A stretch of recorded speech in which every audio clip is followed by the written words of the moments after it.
കേരളത്തെ നടുക്കിയ കൈവെട്ട് കേസിലെ പ്രധാനപ്പെട്ട പ്രതിയെ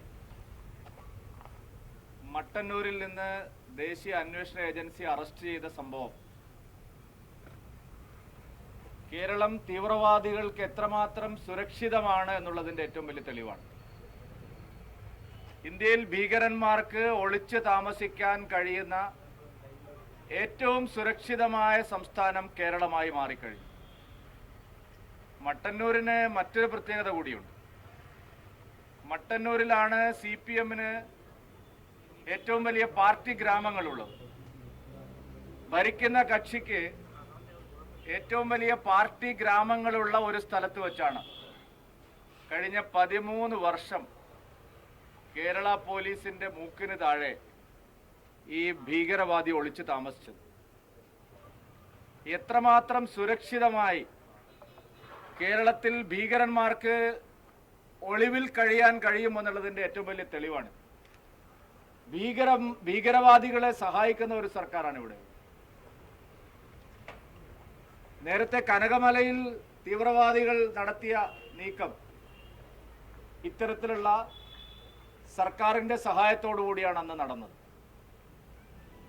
തടിയന്റെ അവിടെ നസീറിനായാലും മറ്റ് ഭീകരന്മാരുടെ കേസുകളെല്ലാം നോക്കിയാൽ അവർ ഒളിച്ചു താമസിക്കാൻ കണ്ടെത്തുന്ന സ്ഥലം CPM-ന്റെ പാർട്ടി ഗ്രാമങ്ങളാണ്. മാർക്സിസ്റ്റ് പാർട്ടിയുടെ പാർട്ടി ഗ്രാമത്തിൽ മറ്റാർക്കും പ്രവേശനമില്ല. പത്രക്കാർക്ക് പോകാൻ കഴിയില്ല, അന്വേഷണ ഏജൻസികൾക്ക് പോകാൻ കഴിയില്ല, പോലീസിന് ശരിയായ നിലയിൽ കേസ് അന്വേഷിക്കാൻ കഴിയില്ല. അവിടെ എല്ലാം കാണുന്നത് മതഭീകരന്മാരെ വലിയ തോതിൽ സംരക്ഷിക്കുന്ന ഒരു സമീപനമാണ്. ഈ സംഭവം കേരളത്തിലെ പോലീസിന്റെ സർക്കാരിന്റെ കണ്ണു തുറപ്പിക്കേണ്ട സംഭവമാണ്. 13 വർഷം കേരളത്തെ നടുക്കിയ ഏറ്റവും വലിയ ഒരു ഭീകരവാദ ആക്രമണത്തിലെ ഒന്നാം പ്രതി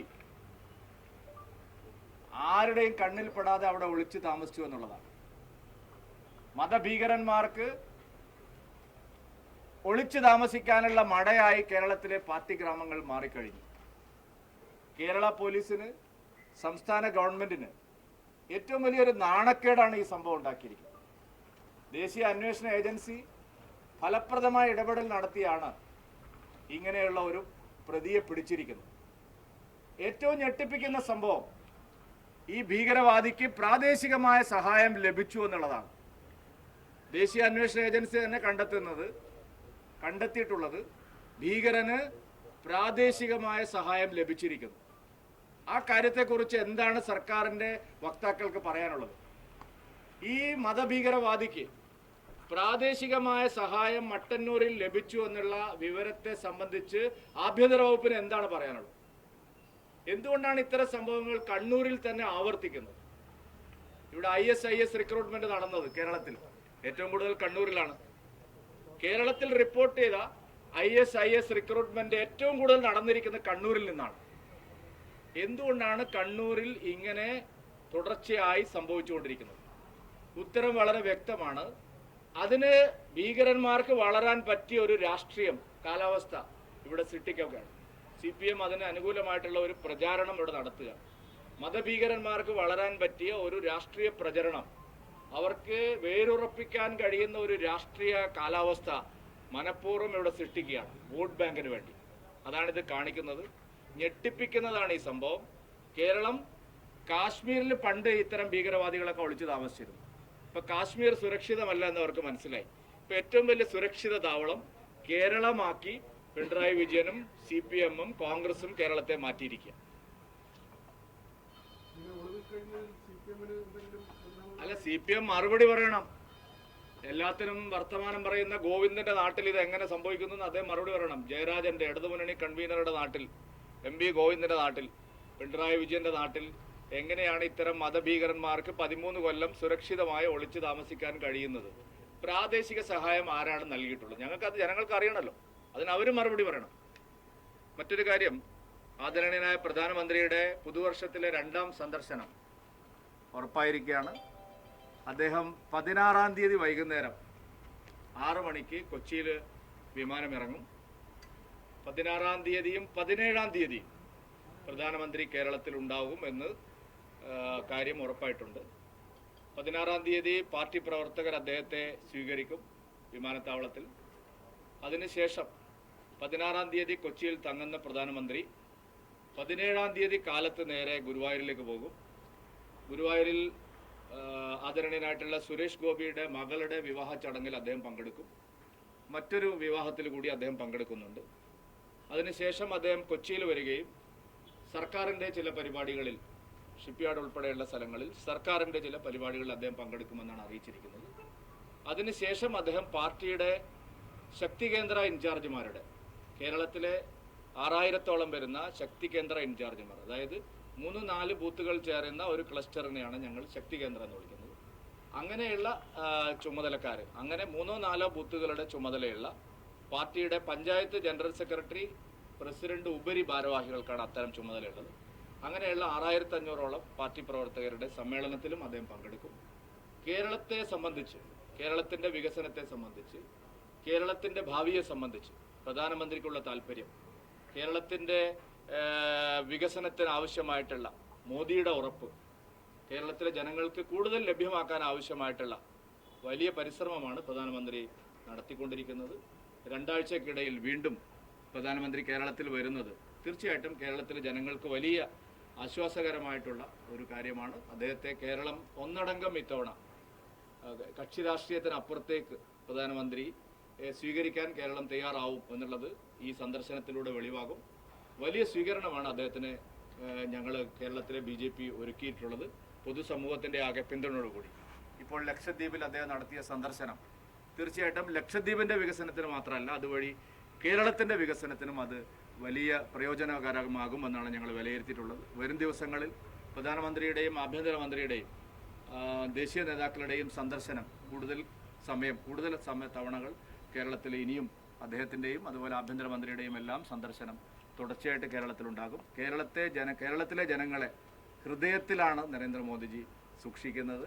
കേരളത്തിലെ ജനങ്ങളോടുള്ള കരുതലും താല്പര്യവും നരേന്ദ്രമോദിജിക്ക്, അദ്ദേഹത്തിന് കേരളത്തിലെ ജനങ്ങളോടുള്ള കരുതലും താല്പര്യവും അത് കൂടുതൽ വെളിവാവുന്ന രീതിയിലുള്ള നടപടികളാണ് ഉണ്ടായിക്കൊണ്ടിരിക്കുന്നത്. ലോക്സഭാ തെരഞ്ഞെടുപ്പ് ഒരുക്കങ്ങൾ എവിടെ വരെ എത്തി? ലോക്സഭാ തെരഞ്ഞെടുപ്പിനുള്ള സംഘടനാപരമായിട്ടുള്ള തയ്യാറെടുപ്പുകൾ നടന്നു വരികയാണ്. പക്ഷേ സ്ഥാനാർത്ഥി നിർണ്ണയം ഉൾപ്പെടെയുള്ള കാര്യങ്ങളിൽ അന്തിമമായിട്ടുള്ള തീരുമാനം ആയിട്ടില്ല. എന്തായാലും മോദിയുടെ ഗ്യാരണ്ടി എന്നുള്ള പ്രധാനമന്ത്രിയുടെ ഉറപ്പ്, അതായിരിക്കും ഇത്തവണ കേരളം ഏറ്റവും കൂടുതൽ ചർച്ച ചെയ്യാൻ പോകുന്നത്.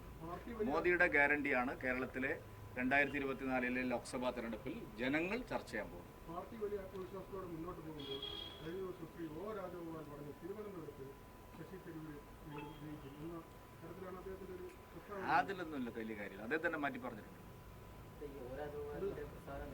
വലിയ കാര്യമില്ലെന്ന്, അതിൽ വലിയ കാര്യമില്ല. ഞാൻ പറഞ്ഞല്ലോ, അദ്ദേഹം തന്നെ അത് മാറ്റി പറഞ്ഞിട്ടുണ്ട്. അത് പറയാനുള്ള കാരണം അദ്ദേഹം പറഞ്ഞിട്ടുണ്ട്. അദ്ദേഹം ഒരു ആലങ്കാരികമായി പറഞ്ഞൊരു അത് വെച്ചിട്ട് നിങ്ങൾ മുതലെടുക്കാൻ ശ്രമിക്കേണ്ട. അദ്ദേഹം പറഞ്ഞ കാര്യങ്ങളെല്ലാം തന്നെ തിരുത്തി പറഞ്ഞിട്ടുണ്ട്. ഈ പ്രധാനമന്ത്രി തൃശ്ശൂർ കഴിഞ്ഞ ദിവസത്തിപ്പം ഈ സാമുദായിക അല്ലെങ്കിൽ സാംസ്കാരിക രംഗത്ത് പ്രമുഖരൊക്കെ BJPയുടെ വേദിയിൽ അതിന് വലിയ രീതിയിലാണ് ഇടതുപക്ഷ ഒരു സൈബർ ആക്രമണം ഉണ്ടായത്. അതായത് ശോഭനയ്ക്കെതിരായാലും മറിക്കുട്ടിക്കെതിരെയൊക്കെ നടന്നത്. ഈ എറണാകുളത്തുള്ള സന്ദർശനത്തിലും അത്തരത്തിലുള്ള ഏതെങ്കിലും ഒരു സംഗമം നടത്താൻ BJP കരുതുന്നുണ്ട്? അല്ല, അതിപ്പോൾ പ്രധാനമന്ത്രിയെ വരവേൽക്കാൻ കേരളത്തിലെ പൊതുസമൂഹം എല്ലാ അഭിപ്രായ വ്യത്യാസങ്ങളും മാറ്റിവെച്ചുകൊണ്ട് മുന്നോട്ട് വരികയാണല്ലോ. അപ്പോൾ അത്തരത്തിലുള്ള ധാരാളം കാര്യങ്ങൾ പ്രധാനമന്ത്രിയുടെ സന്ദർശനവുമായിട്ട് ബന്ധപ്പെട്ട് ഉണ്ടാകും. ഓരോ ദിവസവും കേരളത്തിലെ പൊതുസമൂഹം, അത് ചലച്ചിത്ര മേഖലയായാലും സാമൂഹ്യ സാംസ്കാരിക മേഖലയായാലും കവികളും കലാകാരന്മാരുമായാലും സാമുദായിക സംഘടനകളായാലും എല്ലാവരും മോദിജിയെ വളരെ താല്പര്യത്തോടു കൂടിയാണ് കാണുന്നത്. നരേന്ദ്രമോദിജിയുടെ അക്സെപ്റ്റൻസ്, നരേന്ദ്രമോദിജിയുടെ സ്വീകാര്യത, അദ്ദേഹത്തിൻ്റെ വിശ്വാസ്യത അനുനിമിഷം കേരളത്തിൽ വർദ്ധിച്ചുകൊണ്ടിരിക്കുകയാണ്. അപ്പോൾ അതിൻ്റെ പ്രതിഫലനം ഓരോ സന്ദർശനത്തിലും ഉണ്ടാകും.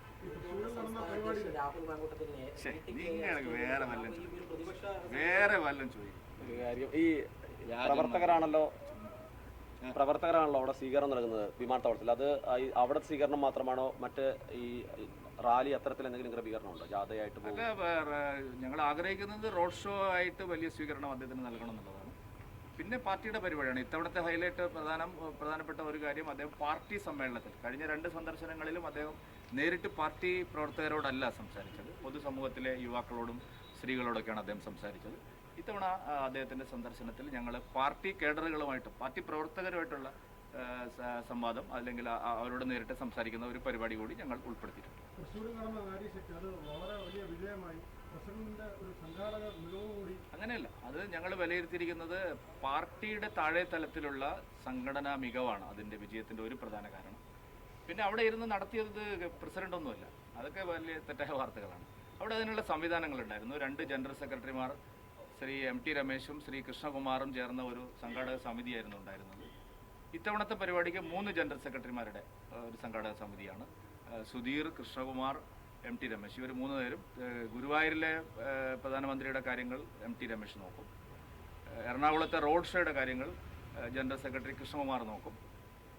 അതുപോലെ തന്നെ കൊച്ചിയിലെ ഞങ്ങളുടെ ശക്തികേന്ദ്ര സമ്മേളനത്തിൻ്റെ കാര്യങ്ങൾ സുധീർ നോക്കും. ഞങ്ങളുടേത് ഒരു CPM പോലെയോ അല്ലെങ്കിൽ കോൺഗ്രസ് പോലെയുള്ള ഒരു പാർട്ടിയല്ല. ഞങ്ങളുടെ പാർട്ടിയിൽ എല്ലാ കാലത്തും അങ്ങനെ കാര്യങ്ങൾ പ്രവർത്തനം വിഭജിച്ചു കൊടുത്ത് അവരെ കൊണ്ട് ചെയ്യിപ്പിക്കുക എന്നുള്ളതാണ്. അല്ലാതെ എല്ലാം ഒരാൾ തന്നെ ചെയ്യുക, ഒരാളുടെ അറിഞ്ഞിട്ടാണ് കാര്യങ്ങൾ, അങ്ങനെ ഇല്ല ഞങ്ങളുടെ പാർട്ടി ഒരു ടീമാണ്. ആ ടീം വളരെ മെച്ചപ്പെട്ട ഒരു ടീമാണ് പ്രവർത്തിക്കുന്നത്. കേരളത്തിലെ BJPയിൽ ഓരോ ദിവസവും ഞങ്ങളുടെ പിഴവുകൾ കണ്ടെത്തി മറ്റൊരു പാർട്ടിയും ചെയ്യാത്ത വിധത്തിൽ പോരായ്മകൾ പരിഹരിച്ച് അസലായിട്ട് ഞങ്ങളുടെ പാർട്ടി യന്ത്രം പ്രവർത്തിച്ചുകൊണ്ടിരിക്കുകയാണ്. അപ്പോൾ കൂടുതൽ നല്ല കാര്യങ്ങൾ നടക്കും. അതെ, റോഡ് ഷോ ആണ് ഞങ്ങൾ പറഞ്ഞിട്ടുണ്ട്. പിന്നെ പ്രധാനമന്ത്രിയുടെ ഓഫീസാണ് എല്ലാ കാര്യങ്ങളും അന്തിമമായിട്ട് തീരുമാനിക്കുന്നത്. ഞങ്ങൾ ഒരു ടെൻറ്റേറ്റീവായിട്ടുള്ള കാര്യങ്ങളെല്ലാം നിശ്ചയിച്ച് നൽകിയിട്ടുണ്ട്. 6 മണിക്ക് അദ്ദേഹം എത്തുന്നതാണ് ഇപ്പോൾ എനിക്ക് കിട്ടിയിരിക്കുന്നത് അറിയാം. 16-നാണ് അദ്ദേഹം എത്തുന്നത്. 17-ന് അദ്ദേഹം തിരിച്ചു. 16-ന് വരുമ്പോഴല്ല, വിമാനത്താവളത്തിൽ നിന്ന് വരുമ്പോഴാണ്. ശരി, താങ്ക് യു.